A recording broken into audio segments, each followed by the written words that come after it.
ಎರಡನೇ ವಿಚಾರ, ಇಡೀ ಕರ್ನಾಟಕದಲ್ಲಿ 31 ಜಿಲ್ಲೆಗಳಲ್ಲಿ ಅತಿ ಹೆಚ್ಚು ಕಮ್ಮಿ ಮಳೆ ಆಗಿರೋದು ನಮ್ಮ ಬರಗಾಲ ಡಿಕ್ಲೇರ್ ಆಗಲೇಬೇಕು.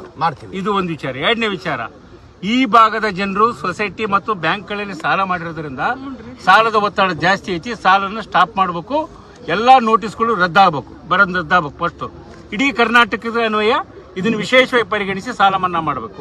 ಎರಡನೇ ವಿಚಾರ. ಮೂರನೇ ವಿಚಾರ, ಇಡೀ ಮೈಕ್ರೋ ಫೈನಾನ್ಸ್ ದೊಡ್ಡ ಕಾಟ ಐತಿ. ಅದರ ಬಗ್ಗೆ ಕೂಡ ವಿಶೇಷವಾಗಿ ಜಿಲ್ಲಾಧಿಕಾರಿಗಳು ಒಂದು ವಿಶೇಷ ಸಭೆ ಮಾಡಿ ಮೈಕ್ರೋ ಫೈನಾನ್ಸ್ ಬಗ್ಗೆ ಒತ್ತಡ ಏನೈತಿ, ನಮ್ಮ ಜನ ಎಲ್ಲ ಒತ್ತಡಕ್ಕೊಳಗಾಗ್ಯಾರ. ಎಷ್ಟೋ ಹೆಣ್ಣು ಮಕ್ಕಳುಗಳು ಇವತ್ತು ಆತ್ಮಹತ್ಯೆ ಮಾಡ್ಕೊಂಡ ಸ್ಥಿತಿ ಬಂದಾರ. ಆ ಧರ್ಮಸ್ಥಳ ಈ ಧರ್ಮಸ್ಥಳ ಲೋನ್ ತಗೊಂಡು ಈ ಸಮಸ್ಯೆನೂ ಕೂಡ ತೀವ್ರವಾಗಿ ಪರಿಗಣಿಸ್ತಕ್ಕಂಥದ್ದು ಎರಡು ಕೆಲಸ ಆಗಬೇಕು. ಇನ್ನೊಂದು ಬಹಳ ಮುಖ್ಯ ಅಂಶ ಸರ್, ನಿಮಗೆ ಬರಗಾಲದಲ್ಲಿ ಮಳೆ ಕಮ್ಮಿ ಇದ್ದಾಗ ಹೂಳೆತ್ತೆ ಕೆಲಸ ತುಂಗಭದ್ರದಾಗಬೇಕು. ಅದರ ಜೊತೆಗೆ ಆ ಕೆಲಸ ಪ್ರತಿ ವರ್ಷ ಆಗ್ತಾ ಇಲ್ಲ ವೈಜ್ಞಾನಿಕವಾಗಿ. ಮತ್ತೆ ಕೊನೆಯ ಮಾತು, ಇಲ್ಲಿ ಸುಮಾರು ಒಂದು 23 ಲಿಫ್ಟ್ ಇರಿಗೇಷನ್ಸ್ ಅದಾವೆ. ಆ 23 ಲಿಫ್ಟ್ ಎರಡೇ ಲಿಫ್ಟ್ ಇರಿಗೇಷನ್ ಸರಿಯಾಗಿ ನಡೀತಾ ಇರೋದು.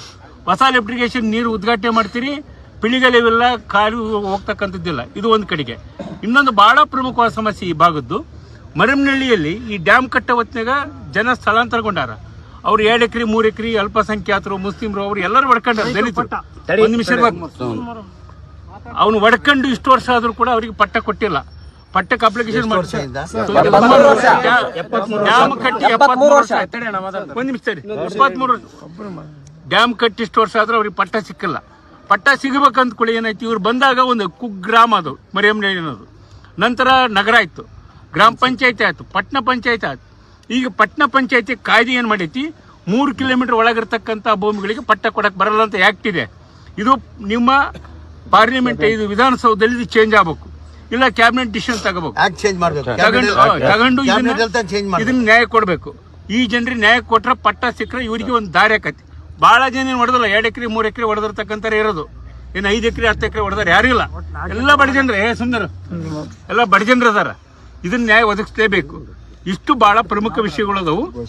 ಜೊತೆಗೆ ಗೋಶಾಲೆ ತೆಗೆಯೋದು, ತಕ್ಷಣ ಪರಿಹಾರ ಮಾಡೋದು, ಇವನ್ನೆಲ್ಲ ಮಾಡಬೇಕು. ಜೊತೆಗೆ ನಮ್ಮ ಸಾಲ ಮನ್ನಾ ಫಸ್ಟ್ ಡಿಕ್ಲೇರ್ ಆಗಬೇಕು. ಸಾಲ ಮನ್ನಾದು ಮುಖ್ಯಮಂತ್ರಿ ನಾನು ಹೇಳ್ತೀನಿ. ನಾನು ಫಸ್ಟ್ ನೋಟಿಸ್